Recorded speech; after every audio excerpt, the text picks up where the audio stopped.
The Grand Chamber of Zenith Prime had never felt so cold. Ambassador Daniel Cooper stood at the center of the circular floor, his hands clasped behind his back, his expression calm. Above him, arranged in ascending rings like an ancient amphitheater, sat the representatives of 47 alien species. Each had voted. Each had sealed humanity's fate. Chancellor Vexthor of the Thalmor Empire rose from his seat.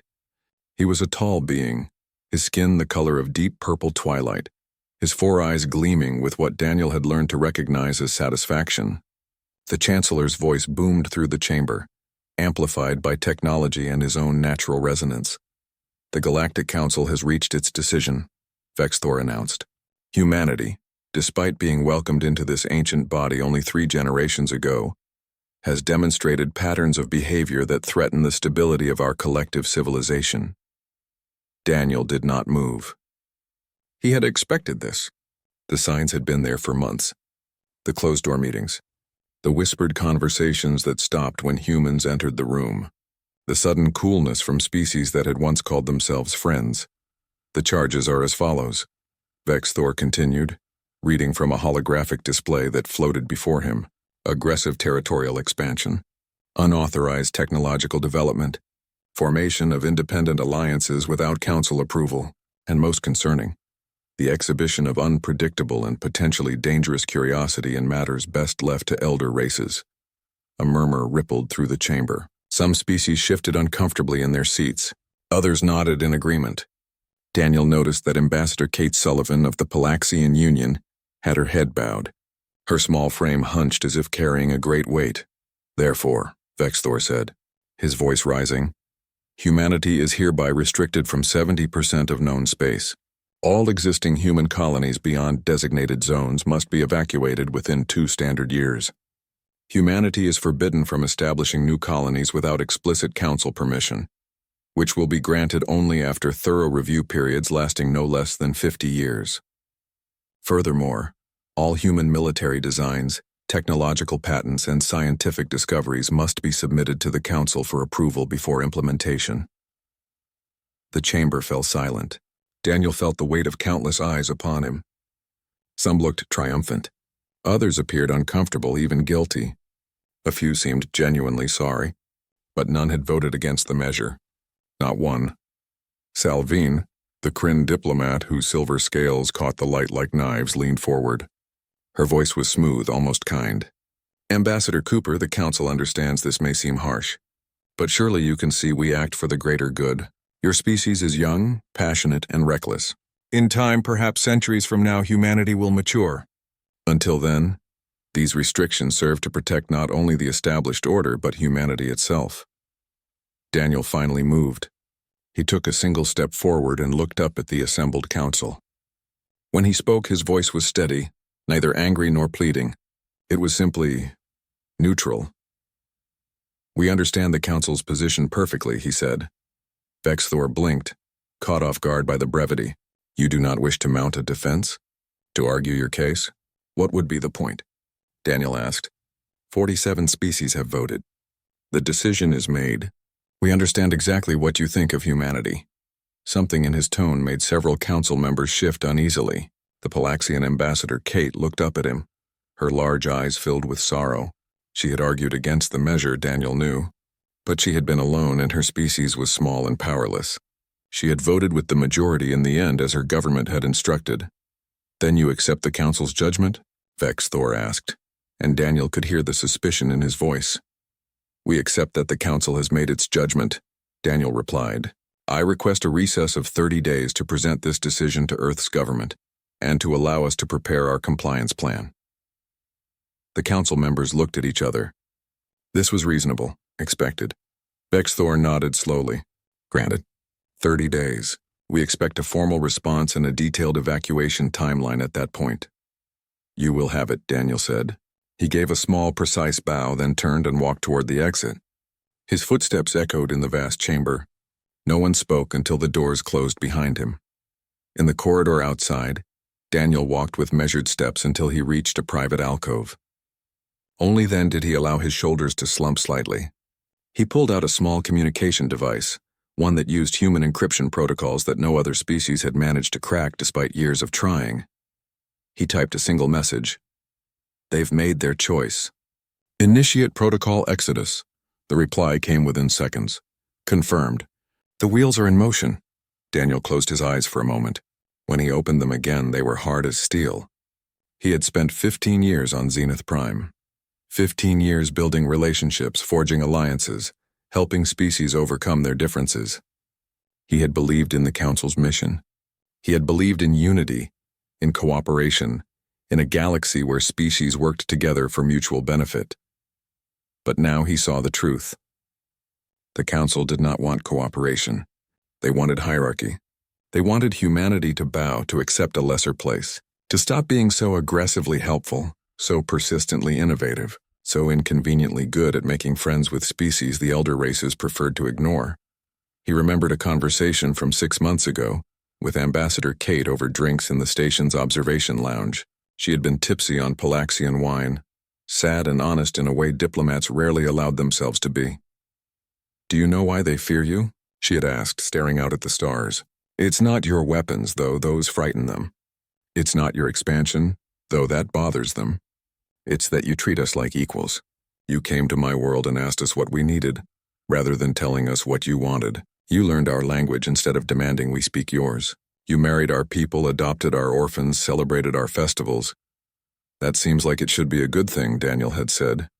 Kate had laughed, a bitter sound. "To us, yes. To the small species, the ignored ones, the ones treated like children by the elder races for millennia. But to them, you're destroying the order of things. You're showing everyone that the old ways are not the only ways, and for that they will never forgive you." Daniel had dismissed it as pessimism at the time. Now he knew it was prophecy. Back in the council chamber, the mood was celebratory among many members. Vexthor accepted congratulations from the Kryn, the Vorlax, and several other major species. They had done it.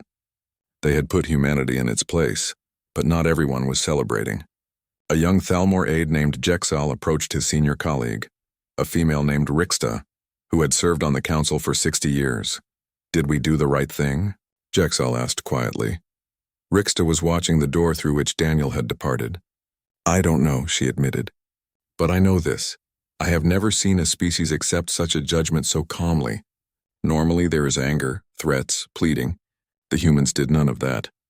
"Perhaps they know they cannot fight the entire council," Jexal suggested. "Perhaps," Rixta said, but she did not sound convinced. In another part of the station, Kate Sullivan sat in her quarters, her face in her hands. Her aide, a young male named Pelix, stood nearby, uncertain what to say. "We should have fought harder," Kate whispered. "They would have sanctioned us too," Pelix said gently. "We cannot afford to lose council support. Our economy depends on it." "I know," Kate said, "but the humans never asked for anything in return for all they've done for us. When the famine came, they brought food. When the plague struck, they sent doctors. When our orbital stations began to fail, they sent engineers who worked for free. And how do we repay them? By voting to cast them out." "The council demanded unanimity," Pelix reminded her, "and we gave it to them," Kate said bitterly. "History will not be kind to us for this day." Across the galaxy on Earth, President Maria Alvarez stood in the Situation Room beneath the Capitol. Around her sat the Joint Chiefs, the heads of the intelligence services and the directors of humanity's most important civilian agencies. A holographic display showed Daniel's face. "It's done," Daniel said. The vote was unanimous, 47-0. "Even the Palaxians?" someone asked. "Even them." "They had no choice," Maria nodded slowly. "Then we proceed with Exodus." "Madam President," one of the generals said, "we could fight this. Our fleet is more advanced than theirs. Our technology is not to be used for conquest," Maria interrupted. "We are not the aggressors here. We will not prove them right by becoming what they claim we are." "Then what do we do?" the general asked. Maria looked at each person in the room. "We do exactly what they asked. We contain ourselves. We restrict ourselves. We remove ourselves from their space and their concerns. Completely. They'll collapse," the director of interstellar trade said. "The economic models are clear. 70% of interspecies trade flows through human intermediaries." "I know," Maria said. "Medical exchange networks will fail," the Surgeon General added. We're the only species maintaining the databases that allow cross-species treatment protocols. I know, Maria repeated. The defense grids on the frontier systems are all human-designed, a military intelligence officer said. Without our maintenance, they'll fail within months. Week 1 of the Exodus began so quietly that hardly anyone noticed. Dr. Lisa Martinez stood in the observation bay of Research Station Kepler 7, watching a dark matter stream flow past the reinforced windows like a river of invisible stars. She had spent 12 years studying this phenomenon, 12 years working alongside scientists from 6 different species, 12 years building something important. Now it was ending. You're really leaving? Her colleague, a Thalmor physicist named Kexelon, asked from behind her. His voice carried confusion more than anger. Lisa turned and smiled at him. It was a genuine smile because she had always liked Kexelon.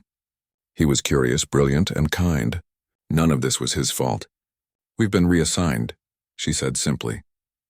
But the project is only half finished, Kexelon protested. We're so close to understanding dark matter manipulation.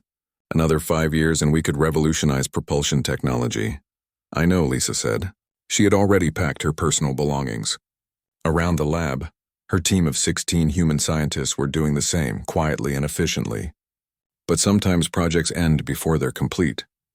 Is this about the Council's decision? Kexelon asked. Because I didn't support that. Many of us didn't. It was political, not scientific. Lisa placed a hand on his shoulder. I appreciate that. I really do. But the decision was made and we have to respect it. The Council wants humanity to step back, so we're stepping back. But you can't just leave, Kexelon said desperately. What about all our research? The data, the models you developed, that's all human intellectual property, Lisa said gently. We're taking it with us. Kexelon's eyes widened. But we need that. The calculations alone took years to develop. Then you'll develop your own, Lisa said. You're brilliant, Kexelon. You don't need us. But even as she said it, both of them knew it wasn't quite true. The human team hadn't just contributed to the project. They had been the foundation of it. The mathematical frameworks, the computational models, the experimental designs, all had been primarily human innovations, shared freely with their alien colleagues. Now those colleagues would have to start over. Lisa left 3 days later. As her shuttle departed, Kexelon watched from the observation bay, a growing sense of unease settling over him. Around the station, the remaining scientists tried to continue their work, but gaps had appeared. Equations that no longer made sense without the human context. Experiments that couldn't be replicated because the procedures had never been fully documented. They had been passed down through demonstration, human teachers to alien students. It would take Kexelon 6 more weeks to realize just how much knowledge had walked out the door. Meanwhile, across the galaxy, similar scenes played out in 1,000 different locations. Captain Ryan Foster guided his merchant ship, the Star Runner, into docking position above the Kryn homeworld. His cargo hold was full of medical supplies, rare minerals, and technological components, a standard trade run he had made dozens of times before. But this would be his last. The Kryn trademaster, a female named Silvara, met him at the docking port with her usual broad smile. Captain Foster, always a pleasure. I have another contract for you, very lucrative. We need someone to run supplies to the Vorlax colonies in Sector 47. Ryan shook his head as he supervised the unloading. I'm afraid I have to decline. Silvara's smile faded. You're declining? But you never decline. That route is perfect for your ship. Humanity is focusing on internal development for a while, Ryan said, signing the delivery manifest with a practiced flourish. We're consolidating our resources. This is about the Council decision, isn't it? Silvara said, her voice dropping. Look, that was politics. It doesn't have to affect trade. Ryan handed her the manifest. Everything affects trade. Besides, the Council was pretty clear. They want humanity to reduce our presence. We're just complying. But you can't, Silvara said. And for the first time, Ryan heard something like panic in her voice. Half the trade routes in this sector depend on human ships. You have connections with species that won't even talk to each other. You're neutral, trusted. Were, Ryan corrected. We were trusted. Then the Council decided we were a threat. Can't be both, can we? Silvara watched helplessly as the Star Runner departed. She stood at the viewport long after the ship had jumped to faster-than-light speeds, disappearing into the void. Around her, other Kryn traders were receiving similar news. Human merchants were completing their contracts and then leaving. Politely, professionally. Finally. Within 2 weeks, the Kryn Trade Council convened an emergency session. Their analysis was troubling. Humans had been the primary intermediaries for roughly 70% of interspecies trade in their sector. They spoke dozens of languages fluently. They understood cultural nuances that other species missed. They had a peculiar talent for finding common ground between species that barely tolerated each other. "We can replace them," one council member insisted. "Can we?" another asked. "The humans facilitated trade between us and the Vorlax. We haven't spoken directly to the Vorlax in 3 centuries, not since the border wars. Do you want to be the one to call them?" Silence answered him. On the medical station orbiting Velix Prime, Dr. Emma Wells finished her last surgery. The patient, a young Velixian male who had been injured in an industrial accident, would recover fully. Emma had spent 6 hours carefully reconstructing his respiratory system, a delicate operation that required understanding of both human and Velixian anatomy. The head of surgery, a senior Velixian named Dralix, found her in the recovery room. "I heard you're leaving." "Tomorrow," Emma confirmed, checking the patient's vital signs one last time. "We'll miss your expertise," Dralix said carefully. "You've saved many lives here." "You have excellent doctors," Emma said. "You'll be fine." "What about the human medical database?" Dralix asked. "We've relied on it for years. Thousands of treatment protocols, cross-species comparison data, vaccine formulations. That's maintained on human servers," Emma said. "Since we're withdrawing from council space, we'll be shutting down external access. Security protocols, you understand." Dralix felt a chill run through his body. The human medical database was legendary. It contained not just human medical knowledge, but carefully curated and translated information from dozens of species, all organized in ways that made cross-species treatment possible. Humans had built it over decades, freely sharing it with anyone who asked. "But we need that," Dralix said quietly. "Then you'll build your own," Emma replied, echoing Lisa Martinez's words from halfway across the galaxy. "Medical knowledge belongs to everyone. We just helped organize it. Now you'll have to do the organizing yourselves." She left the next morning. Dralix tried to access the database a week later, searching for information on a rare disease. The connection failed. The database was gone, along with 30 years of accumulated knowledge. On Zenith Prime, Ambassador Daniel Cooper maintained his office and attended council sessions. He said little, voted when required, and was unfailingly polite. But anyone paying attention would have noticed that the flow of human personnel through the station had stopped. The human restaurants closed. The human technology firms shuttered their offices. The Human Cultural Center went dark. Kate Sullivan visited Daniel one evening, finding him packing files into secure containers. "You're really doing this," she said. It wasn't a question. "Did you think we wouldn't?" Daniel asked without looking up. "I thought you'd fight, argue, make speeches about injustice." Daniel finally looked at her. "Would that change anything? Would the council reverse its decision because we complained?" "No," Kate admitted. "Then why waste our breath?" Daniel sealed a container. The council made its position clear. "We're dangerous. We're a threat. We need to be contained. Fine, we're containing ourselves. All the way back to human space." "The galaxy needs you," Kate said desperately. "The galaxy voted to restrict us," Daniel corrected. 47-0. "That's not a close call, Kate. That's a mandate. Everyone, even your people, even the species we've helped most, agreed that humanity needs to be diminished. We had no choice." "Everyone has a choice," Daniel said softly. "And everyone made theirs."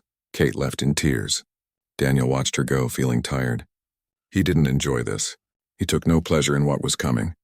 But the council had taught humanity a valuable lesson about what happened when you gave freely and expected nothing but basic respect in return. You got rejected, feared, restricted. Better to learn that lesson now than after. Humanity had become even more integrated into galactic society. Better to withdraw now while they still could, than to wait until they were so dependent on council approval that leaving was impossible. Week 4. The pattern was becoming noticeable to those paying attention. A Thalmor space station requested human engineers to repair a critical life support system.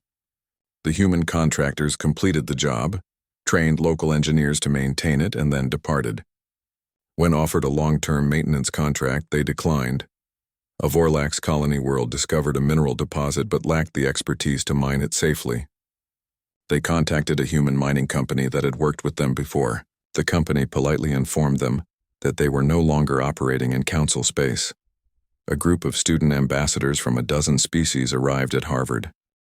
The first real crisis hit 3-star systems simultaneously on a Tuesday morning, Galactic Standard Time. The defensive grid protecting the mining colonies in the Tertian system failed at 0600 hours. Within minutes, the automated systems that should have rerouted power and brought backup generators online also failed. The local engineers stared at their control panels in confusion. Everything looked correct. The power was flowing. The connections were solid. But the grid refused to activate. At 06 PM hours, the defensive grid protecting the agricultural worlds in the Kellian system went offline. Same symptoms, same confusion. At 0630 hours, the grid protecting the research installations in the Marvex system flickered and died. All 3 systems sent emergency signals to Zenith Prime. The Council's military response coordinator, a veteran Thalmor officer named Baxtor, received the reports with growing alarm. 3 different systems, all experiencing the same failure, all at roughly the same time. This wasn't a coincidence. "Get me the original design specifications," he ordered his staff. 10 minutes later, he had his answer.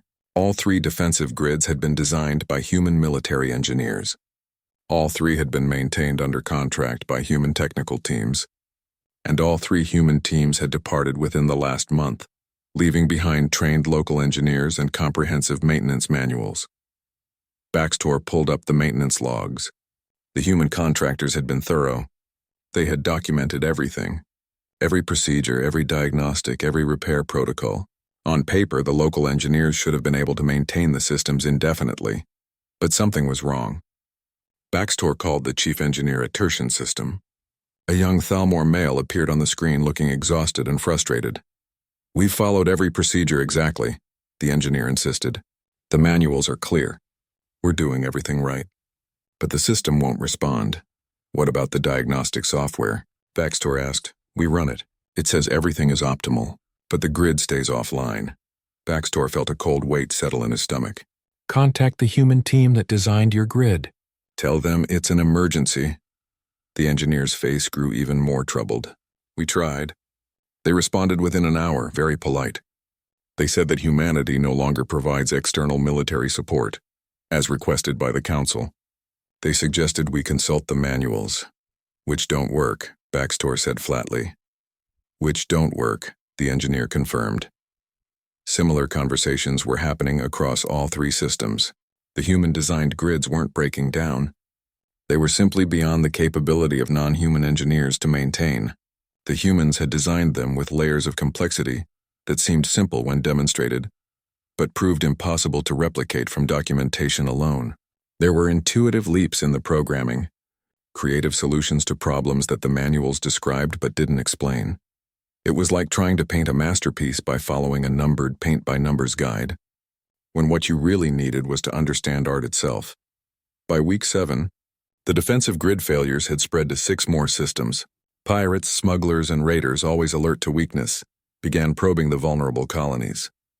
The Council had to divert military ships to provide direct protection, stretching their forces thin. Then the plague hit Velix IV. It started in a coastal city, spreading rapidly through the population. The symptoms were severe: respiratory distress, fever, internal bleeding. Dralix, the head of surgery who had watched Dr. Emma Wells leave, recognized it immediately as a variant of Kellian fever, a disease that occasionally jumped from imported livestock to the Velixian population. Normally, this wouldn't be a problem. The treatment was well established, documented in the human medical database that Velix IV had used for 15 years. Dralix went to access the database, his fingers moving with practiced efficiency across the console. The connection failed. He tried again. Same result. The system couldn't find the server. Confused, Dralix contacted the medical network administrator. The administrator, a tired-looking female named Shalix, gave him the bad news.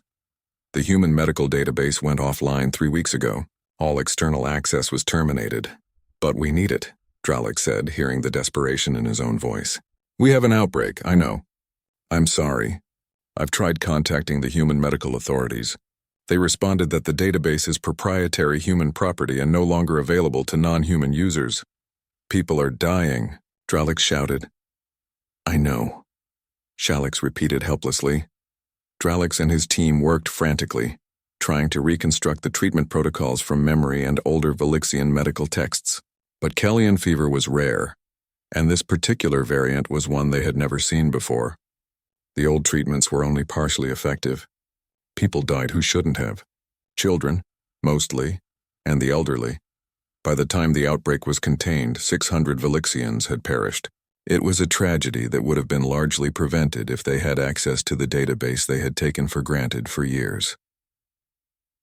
On Zenith Prime, Council members began receiving urgent reports from their home systems. At first, each species thought their problems were unique, isolated incidents. It took a Kryn economist named Thalix to see the pattern. Thalix specialized in trade flow analysis. It was boring work, tracking goods and services across the galaxy, building models of economic interdependence. But it was important work, and Thalix was good at it. When transit times started increasing and supply chains began showing inefficiencies, he noticed immediately. He spent 3 days digging through data, building visualizations, running simulations. What he found terrified him. Humanity had been the primary intermediary for 70% of interspecies trade in Council space. They were the neutral parties, the trusted brokers, the species that somehow got along with everyone. They facilitated trade between species that refused to deal with each other directly. They spoke languages, understood customs, bridged cultural gaps, and now they were gone. The Thalmor wouldn't trade directly with the Kryn because of a war 300 years ago that neither species had truly forgiven. The Vorlax and the Pelian systems had religious differences that made direct contact uncomfortable.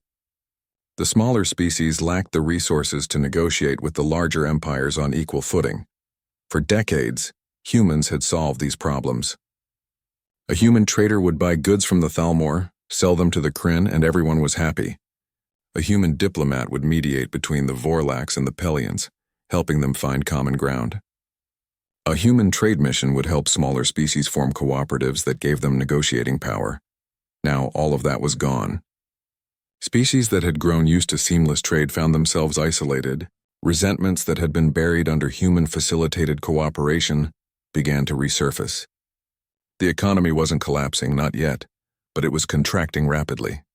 Thalix presented his findings to the Kryn Trade Council. They listened in silence as he showed them graphs of declining trade volumes, projections of economic contraction, models of what would happen if the current trends continued. This is serious, one council member said when he finished. This is catastrophic, Thalix corrected. Within 6 months, we're looking at a 20% reduction in trade. Within a year, possibly 40%. And that's just the economic impact. The social impact, the political impact, he didn't finish. He didn't need to. Ambassador Kate Sullivan sat in her quarters on Zenith Prime, staring at reports from her homeworld. The Palaxian Union was struggling. They were a small species, not particularly advanced, not particularly wealthy. But they were good at agriculture, and they produced grains that grew well in dozens of different biospheres. For 20 years, human traders had bought Palaxian grain and distributed it across the galaxy. The humans had helped Palaxia develop better farming techniques, more efficient processing methods, fairer pricing structures. They had turned Palaxia from a poor backwater into a modest but growing economy. Now the human traders were gone. The Palaxian farmers still produced excellent grain, but they didn't know how to sell it on the galactic market. They didn't have the connections, the language skills, the cultural knowledge. They tried to negotiate with the Thalmor and were offered 1/10 the price they were used to getting. They tried to contact the Vorlax and were ignored entirely. Palaxian agricultural exports had dropped 60% in just 6 weeks. Farmers who had been thriving were now struggling to feed their families. The economic projections showed poverty and potential famine if things didn't improve quickly. Kate read the reports and felt sick.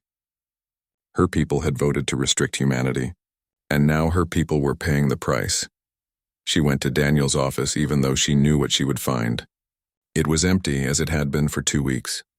Daniel had finally left Zenith Prime, returning to Earth, but he had left a single communication line open, a way to reach him in emergencies. Kate activated the line. Daniel's face appeared on the screen after a moment. He looked tired but not unkind. "Ambassador Sullivan," he said formally. "Kate," she corrected. "Please, we used to be friends." "Did we?" Daniel asked, and the gentleness in his voice made it hurt even more. "My people are suffering," Kate said. "Our economy is collapsing. We don't know how to navigate the galactic market without human help. I know Month 3. The cascade had begun. Commander Jake Morrison stood on the bridge of the training vessel Horizon, watching his Zenith Defense Force students run their final combat simulation. They were good, talented officers who had learned quickly over the past 6 months. But as Jake watched them respond to the simulated pirate attack, he could see the gaps in their training. They followed the procedures he had taught them perfectly. But they didn't understand why those procedures worked. They couldn't adapt when the enemy did something unexpected. They fought by the book, which meant any enemy who had read the book could predict their every move. "Simulation complete," the computer announced. "Defender forces destroyed. Pirate forces successful." The students looked confused and frustrated. This was the 4th simulation they had failed this week. They were doing everything right, weren't they? Following every protocol? Jake sighed and shut down the simulation. "Good effort, everyone. We'll debrief in 20 minutes. After the students left, the Zenith commander, a grizzled officer named Zalton, approached Jake. "They're not improving." "No," Jake agreed. "They're not. But you've taught them everything. I've watched the training. You've been thorough." Jake turned to face the alien commander. "I've taught them the what and the how. But I can't teach them the why in just 6 months. Strategic thinking isn't a list of procedures. It's a way of seeing problems. The human military has been developing our doctrine for centuries, learning from thousands of conflicts. You're trying to learn it all in half a year. So they'll fail," Zalton said flatly. "Without human strategic oversight?" Jake said. "Probably. At least for a while. Maybe your people will develop their own doctrine eventually, but right now you're trying to copy ours without understanding it. Can't you stay longer?" Zalton asked, and Jake heard the desperation in his voice. "Just another year, too?" Jake shook his head. "My orders are clear. All military advisors return to human space by the end of this month. This is my last week." "Because of the council decision," Zalton said bitterly. "Because the council decided they didn't want humanity involved in their security," Jake corrected. "So we're not involved. You'll have to handle your own security now." Zalton looked at the dark simulation screens. "We're not ready." "No," Jake agreed. "You're not. But that's not our problem anymore." Jake left 3 days later. The week after that, a coordinated pirate attack hit 6 systems simultaneously. The Council fleet responded exactly as Jake had taught them. They followed every procedure, executed every maneuver perfectly, and they failed completely. The pirates had studied Council tactics. They knew exactly what the fleet would do, because the fleet could only do what they had been taught. Without human strategic advisors to adapt the plans, to see the patterns, to predict and counter the enemy's moves, the Council fleet was predictable. And predictable forces lose battles.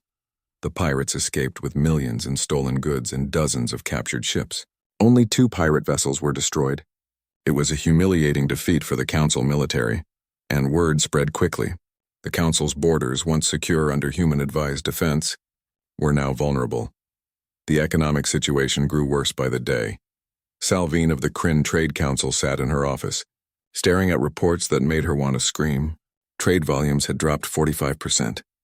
The Kryn economy, which had thrived for decades on galactic commerce, was contracting so fast that financial experts were predicting a depression within 6 months. "We need to establish direct trade with the Thalmor," her assistant suggested. "The Thalmor won't negotiate with us," Salvine said tiredly. "You know this.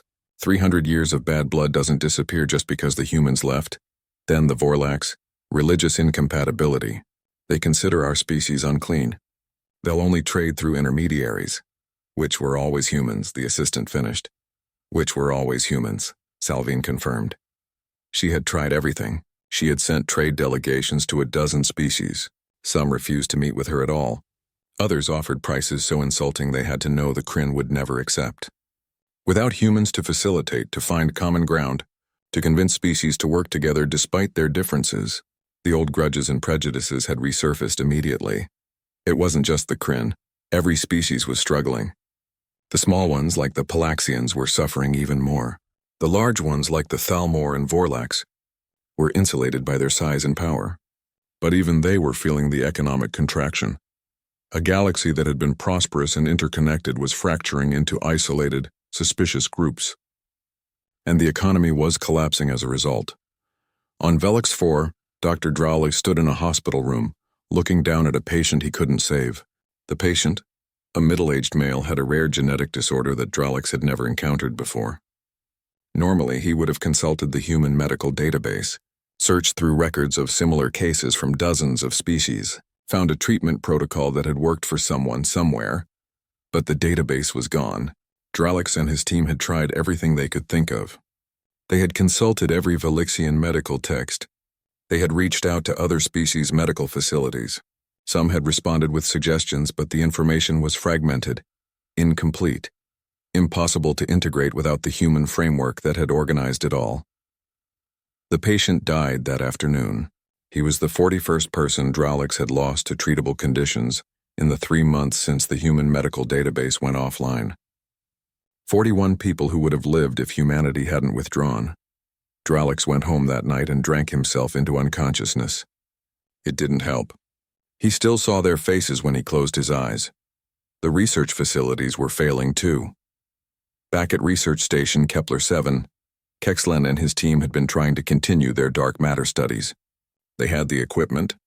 They had the facilities. They had the passion. What they didn't have was the foundational understanding that the human scientists had provided. "I don't understand this equation," one of the younger researchers said, pointing at a screen full of complex mathematics. "Dr. Martinez used it in every calculation, but I can't find it in any of our databases." Kexlan looked at it and felt a familiar frustration. That's because she developed it. It's a human mathematical framework. She explained it to us once, but they hadn't really understood it. They had accepted it, used it, relied on it. Now it was gone and they couldn't replicate it. The equation was simple enough to see, but the thinking behind it, the intuitive leaps that had led to its creation, were beyond them. The research project ground to a halt. Kexlan submitted his resignation a week later. 15 years of work, abandoned because they couldn't continue without the human foundation they had built on. It was the same story across the galaxy. Technology projects stalling. Scientific research grinding to a halt. Engineering projects failing. Everywhere humans had contributed, their absence left holes that couldn't be filled. On Earth, President Maria Alvarez stood before her cabinet, reviewing reports from intelligence services monitoring council space. "The council is fragmenting," the intelligence director reported. "Economic collapse, military defeats, medical crises, research failures. Every system that relied on human involvement is breaking down." "Casualties?" Maria asked quietly. "Difficult to estimate. Thousands, certainly. Possibly tens of thousands. Deaths from treatable medical conditions, victims of pirate attacks, economic refugees fleeing collapsed systems." Maria closed her eyes. "We're not killing them." "No, ma'am," the director agreed. "They're discovering what their civilization looks like without us. That's all." "It feels like we're killing them," Maria said. Her chief of staff, an older woman named Patricia Moore, spoke up. "Madam President, with respect, we offered them our friendship. We shared everything we had. We asked for nothing but basic respect. They responded by calling us dangerous and voting unanimously to restrict us. What did they expect would happen?" "They expected us to accept it," Maria said. "To keep helping them while being treated as second-class members of their civilization." "Which we're not doing," Patricia said. "No," Maria agreed. "We're not. But people are dying, Patricia. People who probably didn't support the council's decision. Ordinary citizens who just want to live their lives. And they can," Patricia said, "as soon as their governments figure out how to maintain their own civilizations. That's not our responsibility, Madam President. We didn't create their dependence on us. We just helped when asked. Now we've stopped helping. That's not aggression.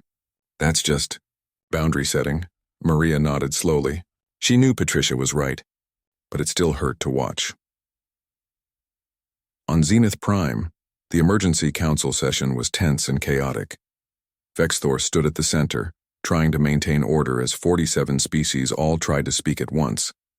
They were angry, frightened, and looking for someone to blame. "The humans are sabotaging us," the Vorlax representative shouted. "They're deliberately causing these failures." "They're doing nothing," Jexal said from his position beside Vexthor.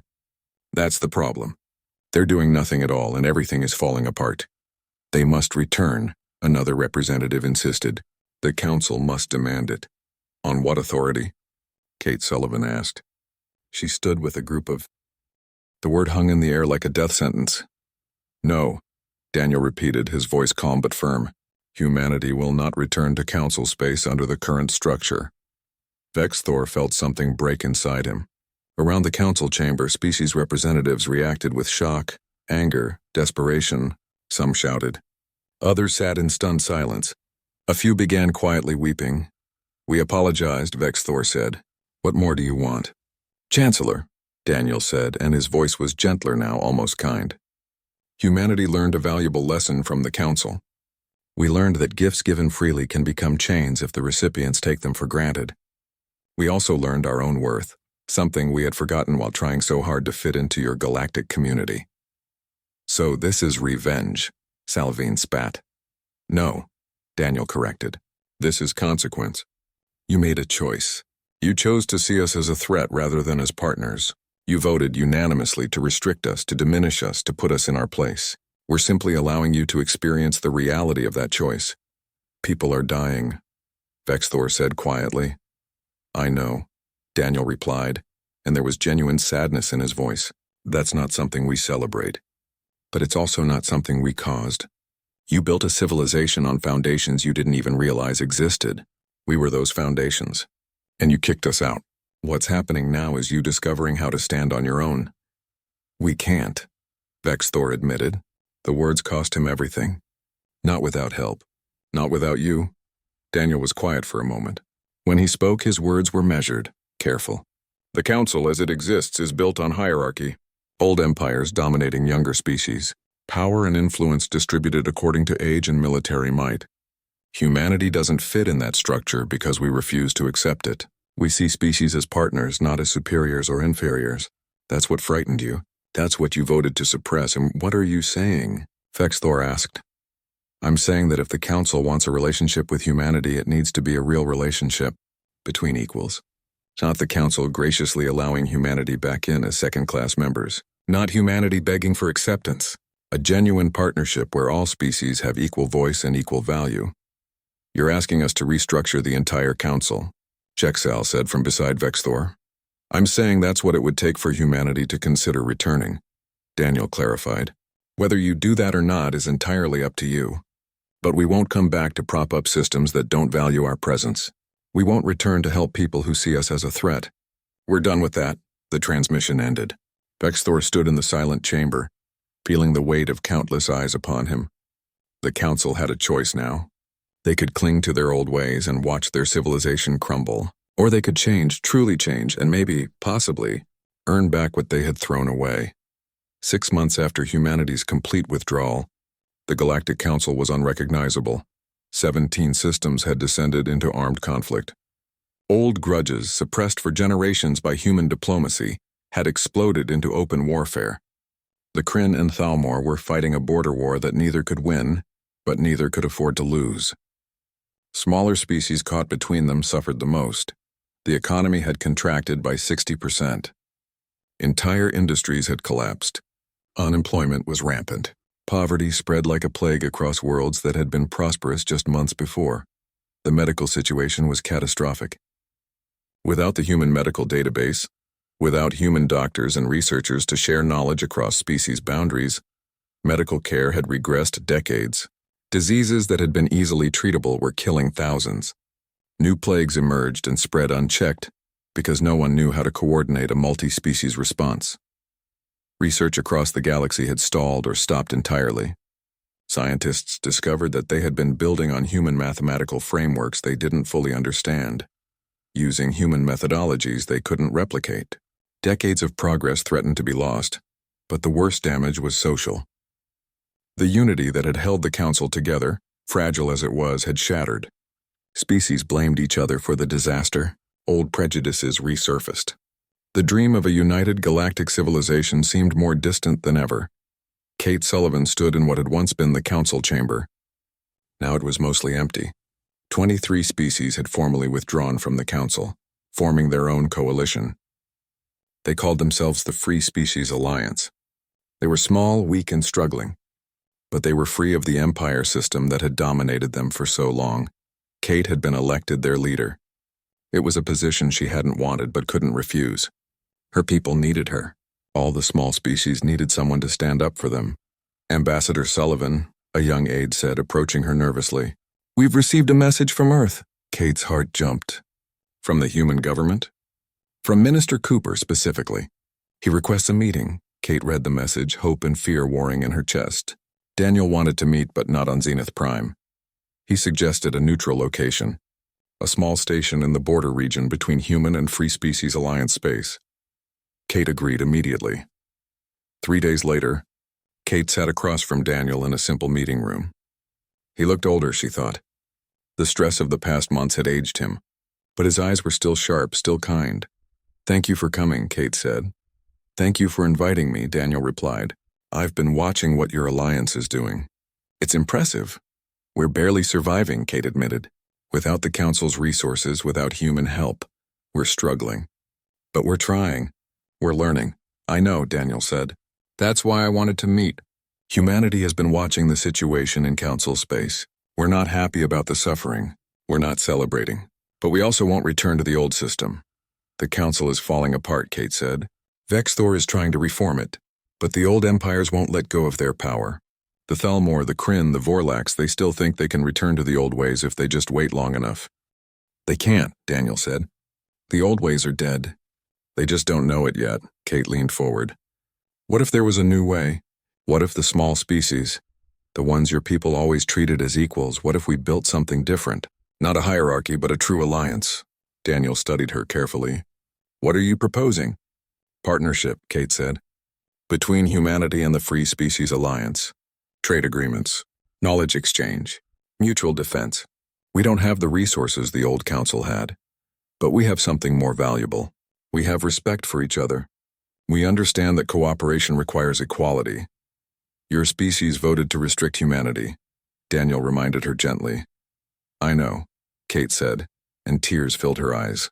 "I know we did.